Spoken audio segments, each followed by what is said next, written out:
In Europe, of course, a lot of European countries, France in particular, leading the way in atheism. But in America, you've still got a very low number. As belief in the Bible slides, you may say the belief in God is starting to slip. The belief in the Bible is, in many ways, at least if you look over the last 80 years, is plummeting. But not the belief in life after death.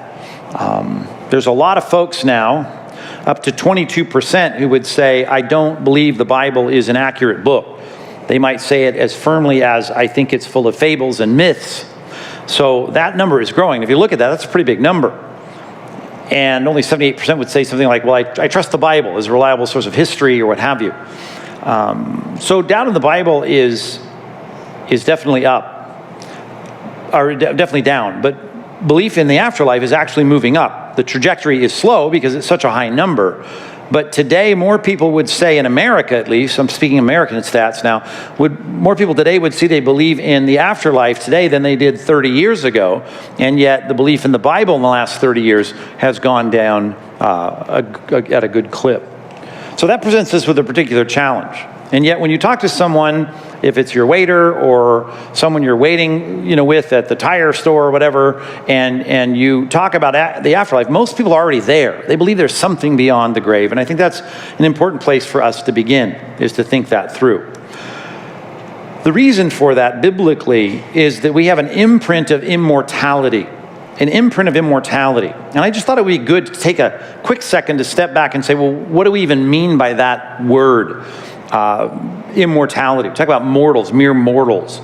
The word as it's translated and used in our English Bibles can sometimes refer to the word immortality as an exclusive attribute of God.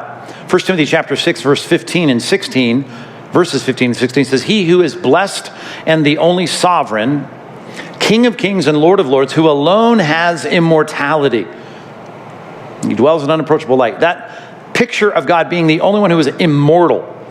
It's like a lot of words we use in a technical sense with a very specific reference to God and his attributes. Like we might say God is holy, and you might look at a person, and even the Bible might call someone like Daniel or Samuel or Moses a holy person. Even all the Christians are called holy. We're called saints. That's what it means. We're holy ones. We don't mean that in an absolute sense. So when you speak in terms of an absolute sense, which is very easy to define, as I'm about to help you think it through, we need to recognize that God has a corner on what we mean by an absolute sense of immortality. But in a relative sense of immortality, which seems like there wouldn't be a relative in an absolute sense, we'll try and put that in a simple sentence here in a second, we realize that Christ came to give us immortality. It says Christ, who abolished death and brought life and immortality to light through the gospel.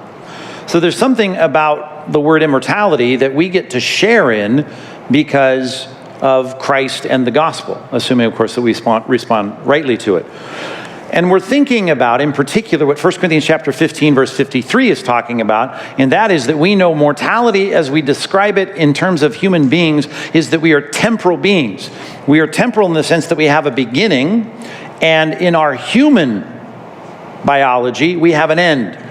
And the point of the resurrection is to take the perishable and put on an imperishable body, and as it says in the middle of this verse, to have the mortal body take on immortality.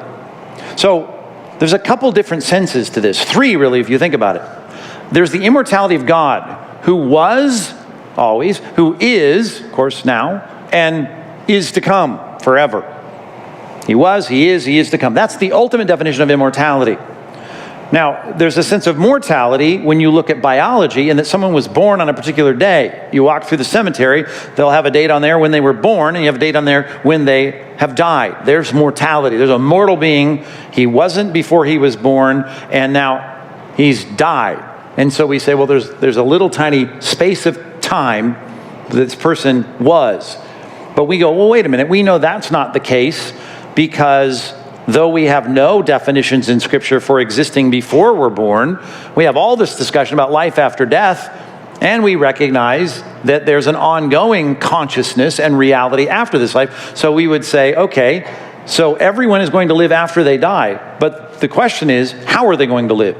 Are they going to live in concert with God and his blessings, or alienated from God and all that he can grant us in terms of blessing and good and joy and pleasure. And if we're excluded from that, we're said to be dead again. Second death, it's called in Scripture. You're cast from the presence of God. You have this eternal problem. But if you're saved, well, then you live forever. Even though you die, yet shall you live. That's the picture that Christ paints for us in Lazarus's scene there in John 11. So the idea is God is the only one who's immortal. Human beings in their temporal bodies in this particular epoch of time have a beginning and an end, but we really don't mean they have an end. They have an ongoing reality, but what we want is we want immortality to be brought to light, to be with God after they die, and that would be a great thing. Well, we need the body then to be resurrected. We need that mortal body, that perishable body, to become imperishable and immortal, and so in that sense, we talk about immortality. So, when I talk about the imprint of immortality, what I'm talking about is we are thinking in these terms that there's something beyond this life for us. There is some existence beyond this life.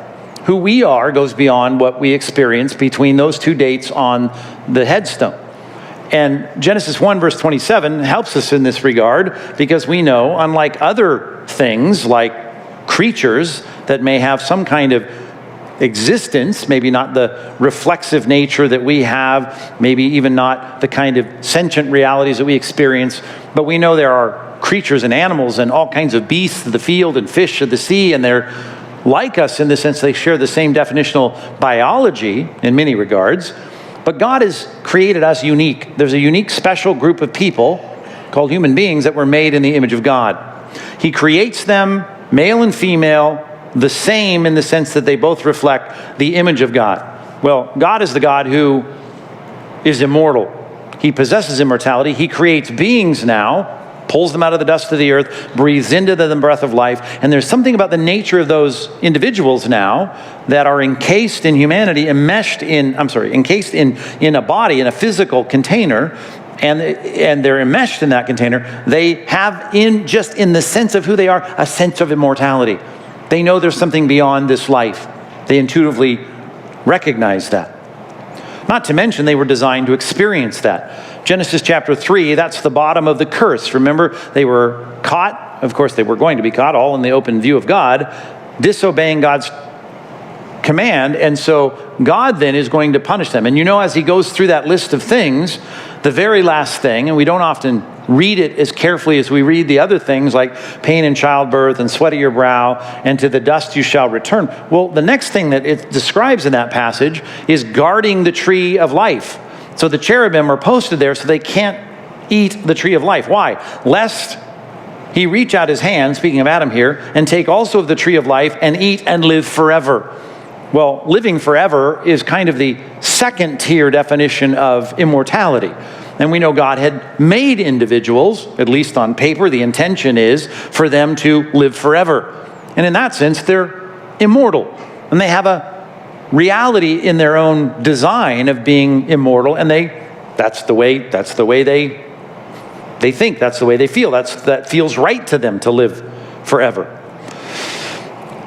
As Ecclesiastes 3:11, and it is a notoriously difficult bit of grammar, but I think most people come to the conclusion, even though the context seems a little baffling, that little middle phrase there in verse number 11 means what it seems to mean. And that is that God has put eternity into the hearts of men. He has put eternity into man's heart. So there's a sense in which I have this nagging reality in my own thinking that I should be not dying, that I should live on. And all you have to do is think about your own mortality, and you think, wow, that doesn't seem right. And that's why, and I often say it, sometimes they say it at funerals, that when your grandmother dies and she's 90 years old, we might say it, but we don't mean it, that, well, she had a good life, right? I mean, like she lived a good life. Well, if you were in Methuselah's family before the flood, you'd feel really bad for a 90-year-old that dies, right? You'd be like, wow, that's a bummer. That'd be like a 10-year-old dying here, and we grieve a 10-year-old not the way we grieve a 90-year-old.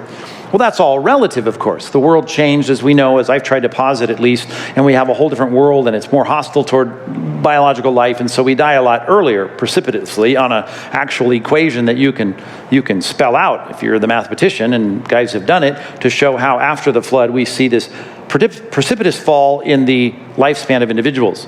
So we know how long you live is a relative thing. And we would say to our grandmother, if you love your grandmother, you're still going to cry.